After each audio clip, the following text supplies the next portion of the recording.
Jiribam District thokliba Irang ase Laksinbaga Loinana Makha Tana asigumba thoudok sing asi Thoktanaba Leingak na Angamba Thakta Hotnari haina Health Minister Dr. Sapam Ranjan phongdorakli Coordinating Committee on Manipur Integrity Kokomi gi thaupuba sing yauna Kokomi Women Wing gi thaupuba sing na lamdam asi thokliba Irang ase loshil halu ngamloi tabo oirabade Minister MLA Singh from thadu haiban demand ngase lafel part leiba Minister Dr. S Ranjan gi mayumda chaksin kibaga Khongjang amaga mari lainana wafam asi mahakna phongdokibane Health Minister Dr. S Ranjan Makha Tana hai Jiribam District nauna Irang tholaktuna Irang asigi anowa mayon ama lakliba ase chap chana thengnanaba Manipur Leingakna Angamba changna leptana honare Irang asi loishinaba Jiribam District ta ahenba security force kaya thajinba leptre miyam ka hek unaba loibaga Chief Minister soidana paudongani loinana Jiribam District ta hak thengnana chatuna mafam adu thokliba Irang ase loishin hanaba Angamba thakta honagani haiki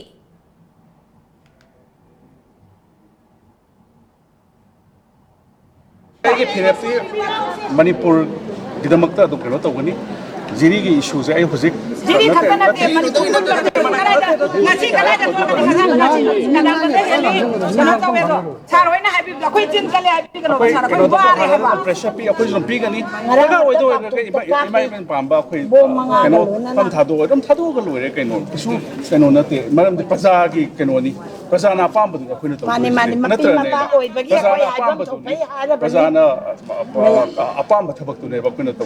paza na khoi kano to de har ga de khoi karang honorable same yogre ngasi kano khoi ge cabinet colleagues ka zo yogre aduna honorable same na dom khoi meeting toroga kari no Jiribam gi hojik lokhatliba kano me amse process me amse loina military security forces and thazali yamna minutely yanglaga hojik update adum lawri dana ko asomda kari kano toreba whatever is needed adum loina kano tawani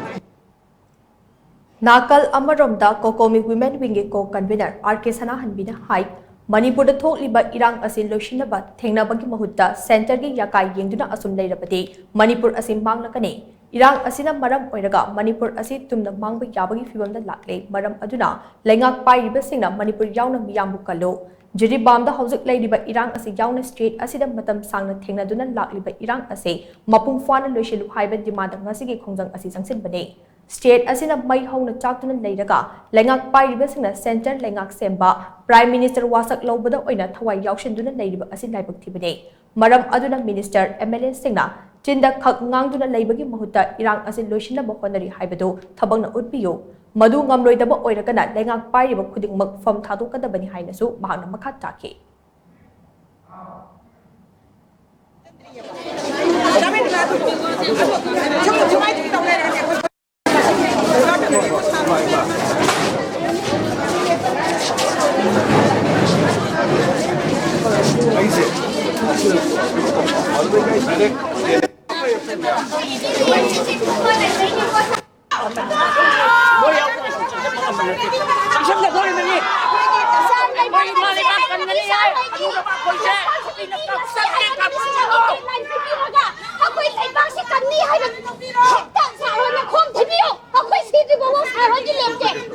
Comment